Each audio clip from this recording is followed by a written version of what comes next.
Welcome to Good Morning Hospitality, your one-stop shop for the latest news, noteworthy trends, and thought-provoking discussions across the industry. From hotels and short-term rentals to all things travel and hospitality, you'll find each episode equips you with the information that you need to start your week. Join us on Good Morning Hospitality every Monday, wherever you get your podcasts.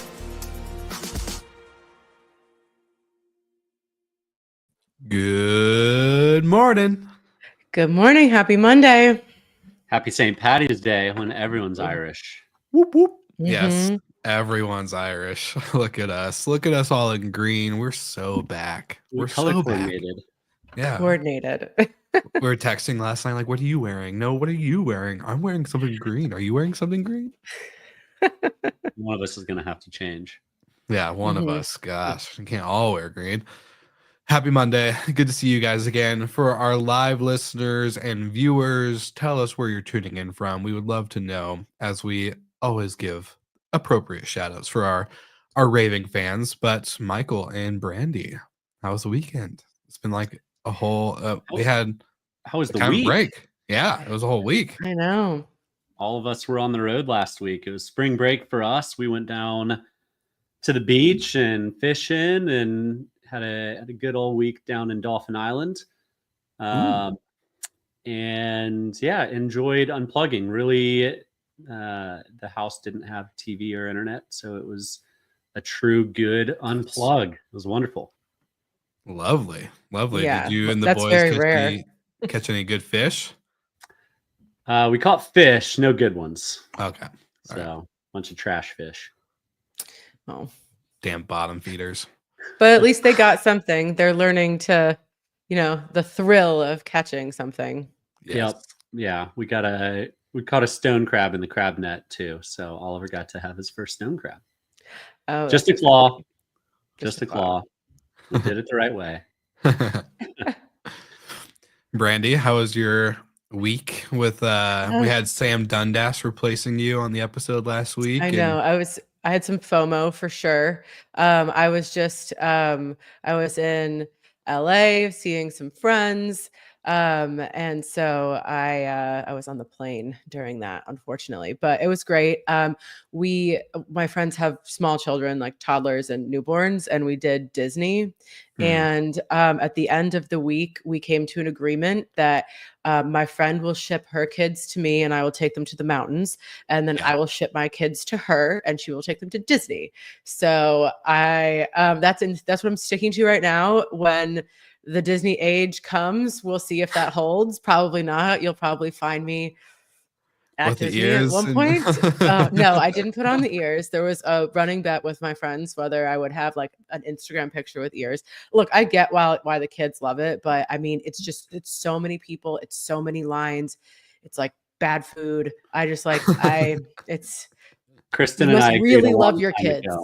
No Disney. So See, okay, yeah, but yeah, other than that, and then I'm actually getting ready to go to New Orleans for a month and a half. So until the end of April, you'll see a different background from wherever I decide to set up in my place there. So have you packed your Well and Good Morning coffee yet? I haven't been sent any Well and Good Morning coffee. So I think Brandy has a new address. That's what I'm trying to get the new address, and we'll get you that 12-ounce bag. Figure out what kind of send it to New Orleans. I will definitely need it. I've been on my off coffee stint since Thanksgiving, and I just have a feeling that that's about to shift. So. Well, I love seeing little Mia behind you. Is she? Oh, I know. Gonna be coming along the journey while you go, or? Oh my God. So I'm going out for like a week and a half, and then I'm flying back, and then all of us, Max, Mia, and the two dogs, we're getting in the car and we're doing the drive. This will be my fourth time doing this drive, so I'm a professional. The state of Florida is enormous. That's what you come to realize? But yeah, hopefully, I think the plan is going to be to somehow sedate them all a little bit. I'm going to call the vet because they do well in their separate rooms right now. For the live viewers, you can see Mia just like passed out on her little perch, but like in a small car. Yeah, if anyone has any tips, let me know. Get some catnip. Get that party going. Exactly. I love it. I love it. Well, before we get into the meat of today's episode, one, a fun little fact. I've been podcasting for 7 years officially. It's today's the day. Crazy that 7 years has gone by. Don't know if I would do it again, but just joking, just joking. He's like, Just kidding. No, but it's been really fun. So fun little fact today. I looked at my calendar and saw it was our little 7-year anniversary since I've been podcasting. But then got to hang out at Level Up Your Listing Summit in Arizona, an all women's conference where I get to MC every year. This year I had a co-MC, one of our amazing Hospitality FM podcasters. But while I was there, I also get to see our good friends at Fido. And Fido is just continuing to crush the trash game. They are the kings and queens of trash, where they help you execute great hospitality by making sure your guests never have to take out the trash bin to the curb on trash day. So get Fido with our amazing GMH link. Go to getfido.com/GMH. Make sure that they know that you guys are coming from the Good Morning Hospitality crew, because we care about you just as much as you care about your guests. And I would hate for you to have a crappy trash experience. So go to getfido.com, and we are back to today's episode. Let's dive in. I'm curious because we have a lot of OTA talk. Let's just say it. We have a lot of OTA talk today. So, Michael, maybe let's start with you. Yeah. Let's kick off the starting title today. There's a lot of news on the OTAs, and the most interesting and biggest one in my mind is that the big 3 online travel agencies are generating more and more of the revenue within travel. And Skift is reporting that almost 3/4 of short-term rental revenue on the planet flows through the big 3, Vrbo, Airbnb, and Booking. And the lion's share of that, right now, it's 44% of that is coming from Airbnb, which is massive. The next biggest is Booking at 18%, and followed by Vrbo at 9%. Airbnb and Booking continue to rise. And Vrbo is mostly flat. It's fallen a little bit. So what the big takeaway for me is also these shares keep going up, which means all of your smaller sites keep going down, including your direct booking sites. And we've talked about direct booking on this show a bunch, and it's been a really hot topic for years and years and years in short-term rentals. But the big dogs are going to eat, and they continue to grow, and they continue to invest way more than any one of us has the possibility to invest with several zeros added on. So they've got the budget. They aren't your enemies, but they do take a big chunk. So you do need to have a diversified share. Yeah, I think that's like the big thing. So, there is this like pitching the operators against the OTAs, and you're right, like they're not your enemies. They're doing 75% of the bookings. You need them. But anecdotally, as an operator, we've seen it, like especially Booking, really eat into the pie. And it's our top 3 are Airbnb, Booking, and our direct site. And it used to be like occasionally, in a month, our direct site might come up on top once in a while. But Booking is really coming after Airbnb in at least urban markets. And our product leans itself to like being more familiar with people are more familiar with hotels and everything like that. But Airbnb's dominance is pretty clear. And I think that also just means that these other smaller OTAs that we see popping up that are kind of specialized, I'm just curious, like, what's their game plan for trying to compete in this landscape when even there's some other big, like, quote, bigger OTAs that are not even mentioned here. So, it's an interesting marketing strategy. Yes, Michael. I think I know what their game plan is, and it's going to try and get rolled into by one of the big hotel flags. And we saw Buy Mr. and me. Mrs. We saw Mr. and Mrs. Smith get rolled in by Hyatt. There's a couple others that are pretty large with a good amount of footprint that are out there and could get rolled into. But yeah, I mean, it's the next OTA is a very, very tough hill to climb, and you need very significant backers to be able to compete with the ad spend of the big three, that you will. I know Brandy's down in Miami, and she might not even get the reference of the big three, but it goes back to when LeBron went down to the Heat. So, Oh, nope, that totally. for any basketball fans out there, you know what I'm talking about. Happy March. It's March Madness. Auburn got the number 1 seed overall. So, we're happy down here in Auburn, but we haven't been playing Even well. though I'm in Denver, I'm a Auburn fan. I will never not be an Auburn fan. So sorry for our Alabama University peeps, but I'm an Auburn fan. I'm going for it. I'm with Witness you. Auburn hospitality. So yeah, it's a good time. Sucked me anyway, in. we digress. The big three are going to be tough to unseat at this point. And, honestly, I hope someone does, and I hope several do. And in that case, there's more competition, and more competition drives prices down. And we'll get to that comment a little bit later in the show as to what Booking is talking about with AI. But all in all, have a good relationship with the OTAs. They're driving 3/4 of bookings and short-term rentals.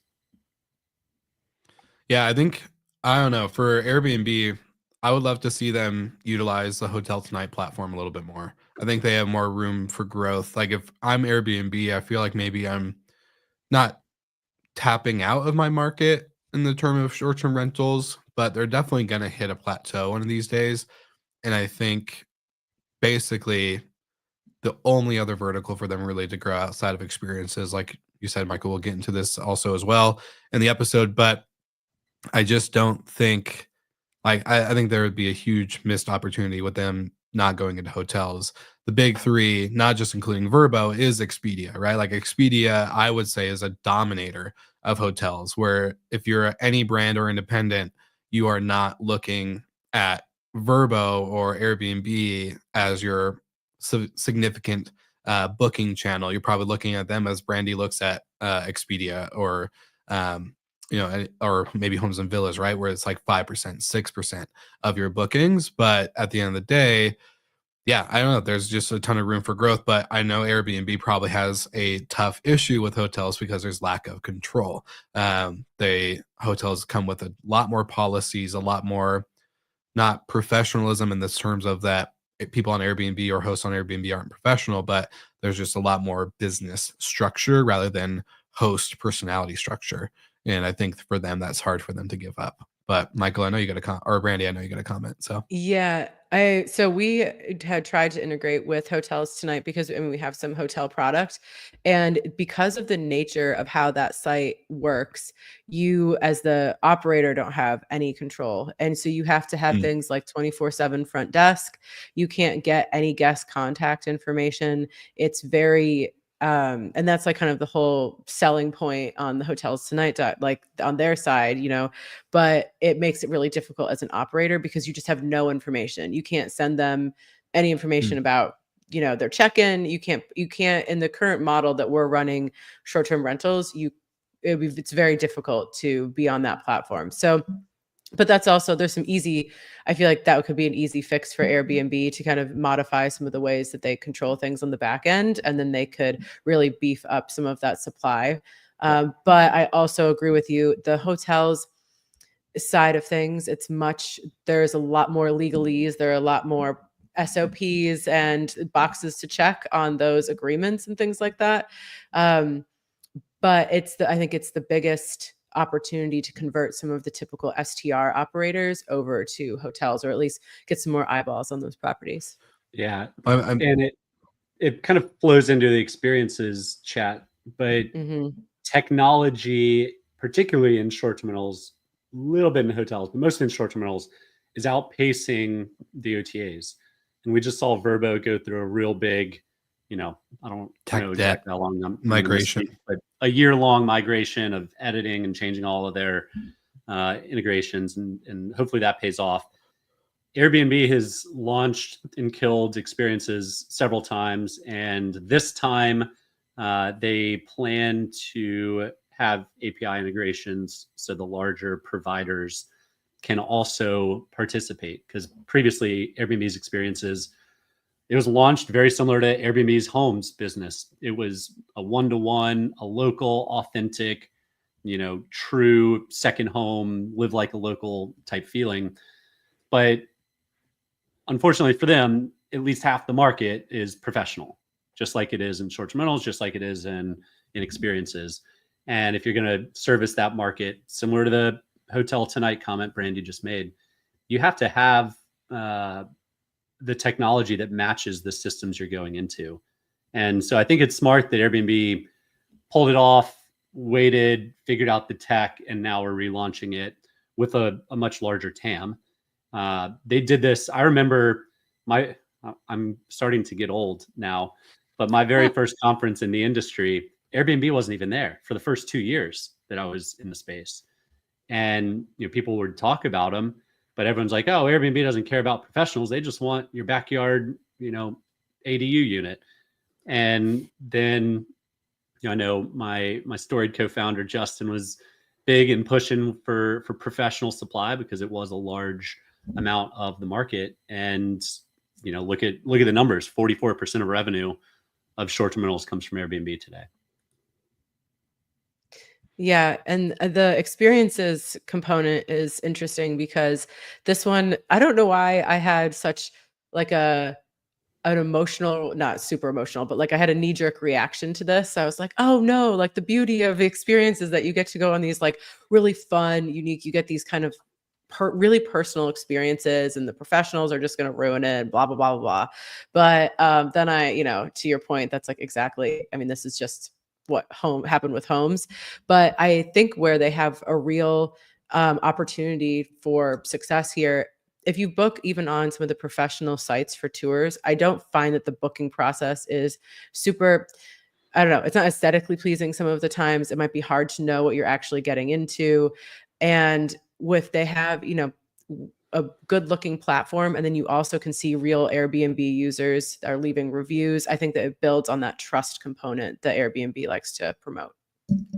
Yeah, I was just going to say the design piece of Airbnb is going to trump searching for experiences on Google, because it's a way better user experience to go on Airbnb, see it all nicely organized, easy to use, click, I understand what I'm getting. They organize it pretty damn perfect.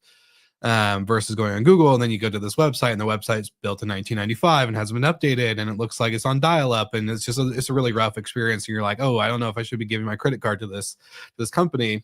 But that person knows their shit.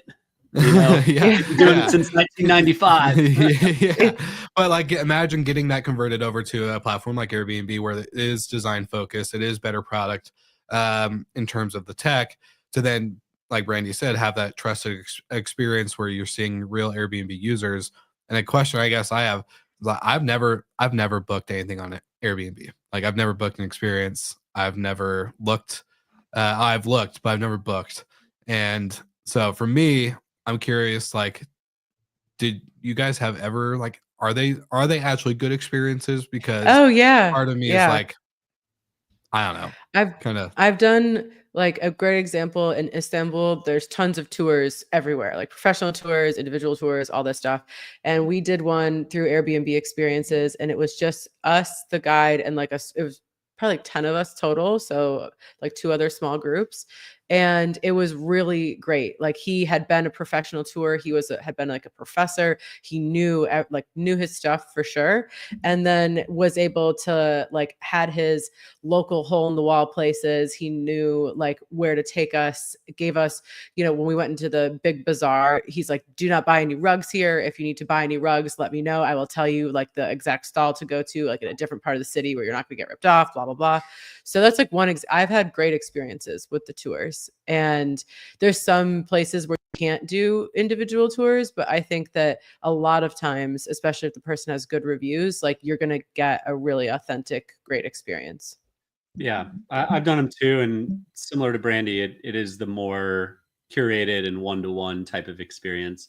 And sometimes you want that, and sometimes you want to be one of 20 people touring the Vatican, looking up at the Sistine Chapel. So Yeah. sometimes, it's one of those scenarios, just like in short-term rentals or hotels.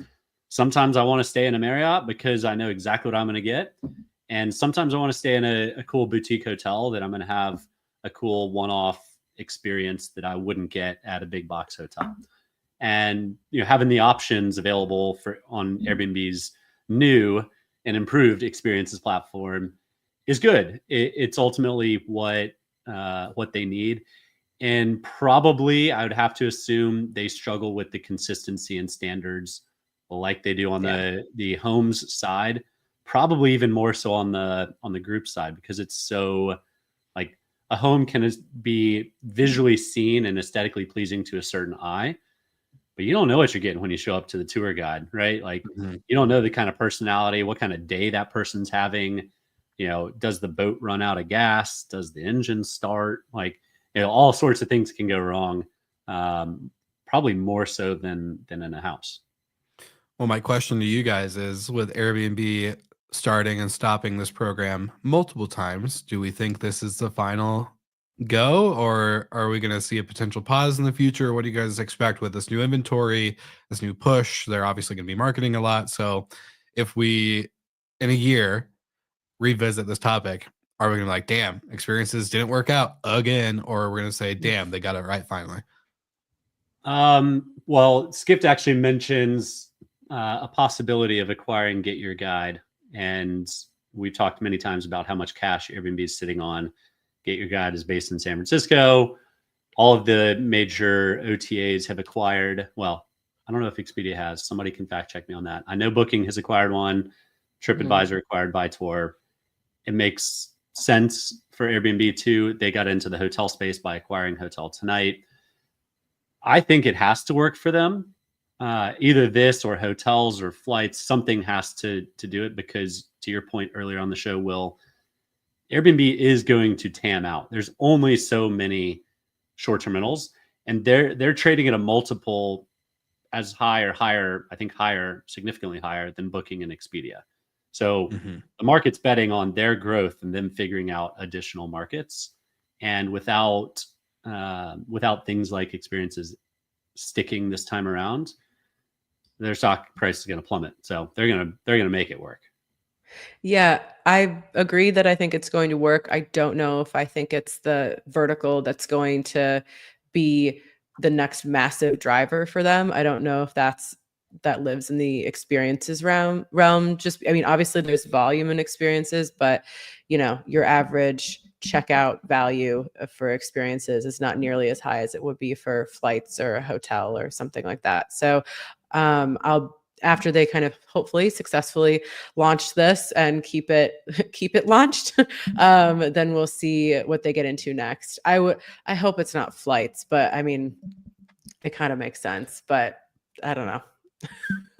I agree with you. I think lodging is the easier vertical for them to control, or at least try to maintain growth in.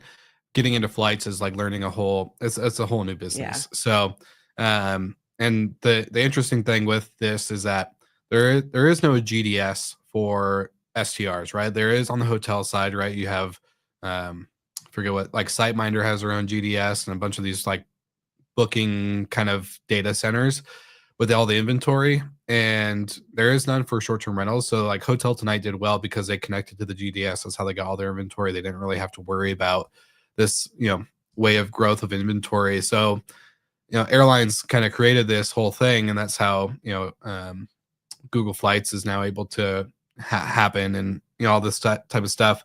So I would think the lodging sector would be easier for them due to that side on the hotel realm. But again, it all comes down to just way different models, way different type of inventory, the way it's managed, the way it's marketed and operated. So it's going to be very interesting to watch. But to wrap up, do we want to go into the last article?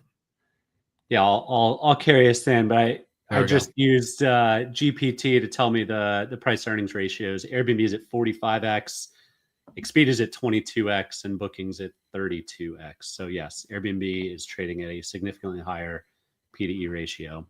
And I did just use ChatGPT. I don't use How it fitting. that much. I do still use Google as my primary search, but one of another Skipped article, Skipped was on fire this week, was basically outlining how chatbots or these large language models are going to affect the OTAs. And I would venture to guess, just on my own personal journeys, and this is more anecdotally based, but you guys have all heard me say it before. I think the biggest challenge from the OTAs could come from the social media companies and not the large language models. 80% of people start their travel journey on social media, whether it's friends, influencers, whatever they're following, 80% starts there. So the fact that social media platforms haven't captured that next step to lead to conversion is crazy. And like, a lot of the fun for people booking a trip is the weeks and months leading up to the trip, doing the research and understanding the markets. And it's hard to just hop into a language model that tells you the exact answer. You don't get to kind of go on that journey along the way. So I think it'll be a disruption, probably for the younger generations. I'm now old twice on this show today, but I don't think it's going to be anything significant anytime soon. Yeah, I agree with that. On the timeline of all of it, because I think there are so many potential, there's so many unforeseen potentials with all of this technology that we can't even possibly think of yet. And I just don't think we've seen anyone successfully roll out any of their ideas yet on how that are going to be revolutionary. But I did think that this is the potential. We talked in the beginning about how, the OTA shares are gobbling everybody up. And this might be a way to, if you can figure out how to get your direct site in front of some of these large models, maybe a way to kind of break some of that control that they have. 100%. And Brandy, not to change topics here real No, quick. go ahead. And I know we're getting close to that 30-minute mark, but this is what this show is all about. And we are here to break some news for all of you. So Vacasa has accepted Casago's revised proposal for acquisition. So Steve Schwab, CEO of Casago, just sent me this text. Vacasa has accepted the revised acquisition proposal from Casago at $5.30 per share. So breaking news right here on the show. Congratulations to the team. We've been watching it like a hawk. We didn't want to report stuff as it or speculations as it was unraveling, but it was, there was a lot of action going on, and it seems like Casago came swooping in with the superior offer. So congratulations to Casago and the team. We'll see how this all plays out. Breaking news right here on GMH, baby. They had 72 hours to counter or to revise their offer after Davidson Kempner put in theirs. So because they had locked it in first, they got last say. So this should wrap it up. I think they were planning on closing in April-ish, if I remember reading that somewhere. So we could see this transition happen soon. I'm super excited for it. I made a comment on a post this morning that doing the same thing over and over again, if DK took it over, is insanity. Definition of insanity. So I am super excited for Steve. It couldn't happen to a better human, and for the industry, let's try something new. Let's give the franchise model a big go. Yeah, I think it's great to see this as another form of innovation and risk taking. I mean, and just trying to break out of the mold, because what we've been doing hasn't necessarily been working. So I'm excited 100%. to see. And also I hope Steve and the team have good meditation and breath work and stress management tools, because this integration is, it's going to be chunky. It's a lot. It's a lot. And yeah, so hopefully our next retreat will be nice, quiet, unplug. We'll get Steve, everyone there just to zen out a little bit. If we can get 30 minutes of quiet time, I think we'll all be happier. But no, super, super great news. And yes, to Mike Nordy and Jacob, congratulations to the team, our live viewers, giving Casago a big shout out. And yeah, I think what you said, Michael, is like, yeah, it would have been a definition of insanity. So this is very exciting because we all need something new. And we see a lot of vacation rental management companies actually getting into this model. Cassiola launched their own franchises, and a bunch of other brands that have built a brand itself are getting into this model. I think it's a sign of the times that we're in. So really exciting stuff. Anything you guys are looking forward to this week coming up? Obviously, Brandy, the road trip is super exciting. I can't wait to see how that plays out for you and the fur Yes. babies. But yeah, anything else exciting on this week's agenda? No, Just a lot of catch I up for feel me. like Mike's gonna say same old, same old. No, not same old, same old. Being completely unplugged last week, I got a lot of calls this week catching up. So we've officially submitted for rezoning for one of the Nook properties. So wish us luck. We'll know more in a couple weeks, but balls are in motion. Exciting. Love it. Well, sounds exciting for you too. I'm so excited to hear how all the updates come. Well, great stuff. Thank you to our live viewers and listeners. We got Paul Manzi, we got Warwick on the show, we got Mike, we got Jacob. Super exciting times. And yeah, got to cover some breaking news, which is always my favorite. So shout out Steve Schwab. Thanks for texting me that link. And like always, we'll see you guys on the next episode. We got our GMH crew tomorrow. Our hotel crew is back this Wednesday. And the third episode of Good Morning Outdoors coming to you live on Thursday mornings. And for all of our hospitality entrepreneurs out there, stay caffeinated, get a well and good morning coffee, and ensure that you are ready to go to keep providing amazing hospitality. We'll see you guys all on the next episode again next week.